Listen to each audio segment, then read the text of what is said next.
महाराष्ट्रात संभ्रम आहे। त्यामुळे अनेक गावामध्ये ग्रामसभेचे ठराव घेण्याची प्रक्रिया सुरू झालेली आहे महाराष्ट्रात। आणि याची दखल मुख्यमंत्री काय घेणार?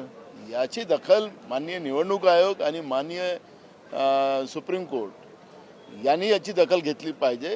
हा असंतोष लोकशाहीमध्ये या पद्धतीचा निर्माण होणं, दिवसाढवळ्या लोकशाहीचा खून होणं, याची दखल या निमित्तानं या दोन्ही संस्थांनी घेतली पाहिजे, या संविधानिक संस्थांनी घेतली पाहिजे। ही भूमिका आता महाराष्ट्राच्या जनतेची आहे आणि म्हणून या पद्धतीच्या ठरावाची मोहीम आणि मॉक पोलिंगचं दृष्टिकोन ठेवून लोक काम करतात, तर याची दखल घेतली गेली पाहिजे। ही भूमिका काँग्रेस पक्षाची आहे। अजूनही त्यांचा कुठला प्रोग्राम आलेला नाही, आला की आम्ही तुम्हाला कळवू।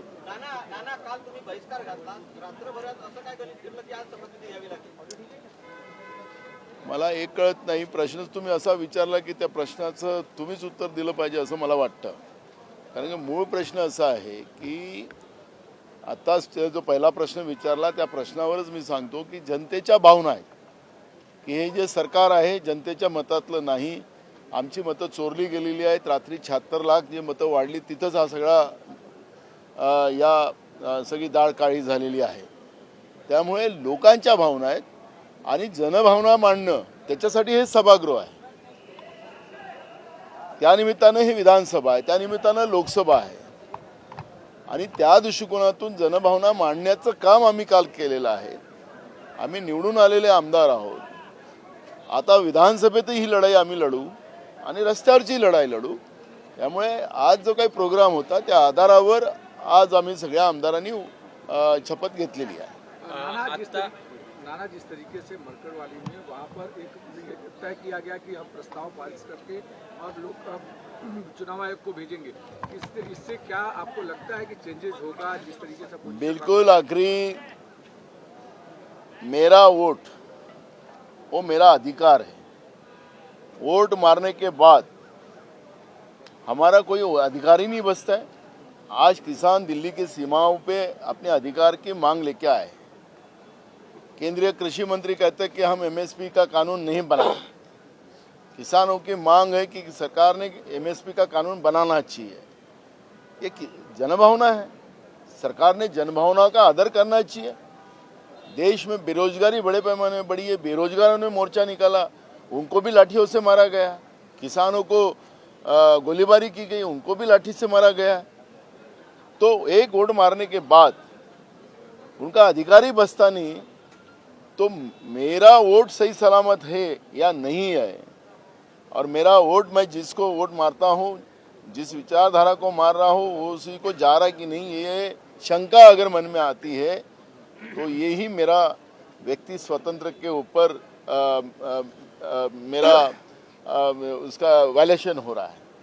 और इसलिए जनता की ये भूमिका है कि हमारा वोट अब बैलेट पे होना चाहिए, मशीन में नहीं होना चाहिए। ये जनता की भावना है और वही भावनाओं को लेके मरकड़वाड़ी में जिस तरह से लोगों ने मॉक पोलिंग करने की भूमिका ली, खुद का कंट्रीब्यूशन वहाँ के लोगों ने किया, लेकिन चुनाव आयोग और राज्य की सरकार ने पुलिस के दबाव के आधार पर उनके बूथ कैप्चरिंग कर लिया, उनके ऊपर गुन्हे दाखिल कर लिया। आखिर तुम लोगों के अधिकार का हनन कैसे कर सकते हो? और इसलिए उस गांव के लोगों ने, मरकड़वाड़ी के नहीं तो पूरे महाराष्ट्र में ये भूमिका हर गांव में शुरू हो गई है। हर गांव में ग्राम सभा का ठराव लेने का काम शुरू हुआ है। जो संस्था हो, जिला परिषद हो, नगर पालिका हो, यही संस्थाओं में भी अब ठराव लेने का काम शुरू हुआ कि अभी आने वाले सभी चुनावों में वोटिंग ये बैलेट पे होना चाहिए। ये मांग महाराष्ट्र में से सब तरफ से शुरू हो लातूर में एक जगह एक किसानों को वक्फ बोर्ड ने नोटिस दी है। एक सवाल वक्फ बोर्ड ने नोटिस दिए हैं और महाराष्ट्र के नेता जो कांग्रेसी नेता है वो मरकड़वाड़ी जा रहे हैं क्या? देखो, हमने हमारा एक जत्था जाके आया है, हमने वहाँ के पूरे डिटेल्स लिए हैं, वहाँ के लोगों की भावनाओं को हमने समझा है। हमारे राज्य के प्रवक्ता अतुल लोंढे जी और उनकी टीम मरकड़वाड़ी जाके आ गए हैं। उसके बारे में पूरा डिटेल्स हमने हमारे नेता राहुल जी और हमारे राष्ट्रीय अध्यक्ष खड़गे जी को हमने दिया है। उन्हें पूरे डिटेल्स मांगा था और डिटेल के बाद अभी तक उनका कोई प्रोग्राम हमारे पास आया नहीं है। जैसे ही प्रोग्राम आएगा तो हम आपको खबर करेंगे। सर लातूर में वक्फ बोर्ड ने 103 किसानों को नोटिस भेजा है सर, क्या कहना चाहेंगे सर? वो किसान ऐसे हैं जो जनरेशन से उस जगह पर खेती करते आए हैं और अब वक्फ बोर्ड जो है वहाँ पर अपना अधिकार जमा रहा है, इसे कैसे देखते हैं और क्या कहना चाहेंगे? देखो, ये स्थिति किस आधार पर वक्फ बोर्ड ने नोटिस भेजा है, क्या उनके अधिकार है क्या नहीं है, इसकी डिटेल मेरे पास आज अभी नहीं है। तो इसलिए मैं उस पर अभी चर्चा करना और उसका जवाब देना ये स्वाभाविक नहीं हो सकता है। मेरे पास डिटेल में मंगा लेता हूँ। अगर किसानों की ज़मीन है, वह खेती करते हैं और उनकी ज़मीन अगर वक्फ बोर्ड अपने कब्जे में लेना चाहते हैं, अगर 7/12 इनका किसानों का होगा, उनकी मालकियत होगी, तो ये वक्फ बोर्ड को वक्फ बोर्ड नहीं कर सकता। लेकिन मेरे पास डिटेल नहीं है, तो उस पर अभी मैं कोई वक्तव्य नहीं करूँगा। नाना भाऊ, महाविकास आघाड़ी की अगर बात करें तो कल समाजवादी पार्टी के नेता अबू आजमी ने खुलेआम उद्धव ठाकरे को चैलेंज किया। उन्होंने कहा कि वो बाबरी मस्जिद का डिमोलिशन सेलिब्रेट कर रहे हैं। तो क्या उद्धव ठाकरे कंफ्यूज्ड है महाविकास आघाड़ी में, या आप लोगों की जो विचारधारा है भले मैच नहीं करती है लेकिन सहयोगियों के आइडियोलॉजी का ख्याल नहीं रखा जा रहा है क्या? देखो, अबू आजमी जी को मैंने आज भी ढूंढा, आज भी वो हाउस में नहीं थे।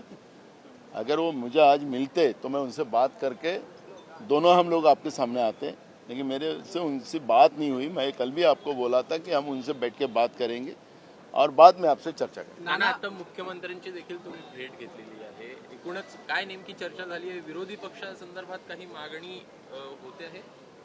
आज विधानसभा अध्यक्षाचं फॉर्म भरायची आखरी वेळ होती 12 वाजता। आम्ही 11:30 वाजता माननीय मुख्यमंत्र्यांना भेटलो। आमचं महाविकास आघाडीचं एक डेलिगेशन आम्ही त्या ठिकाणी होतो।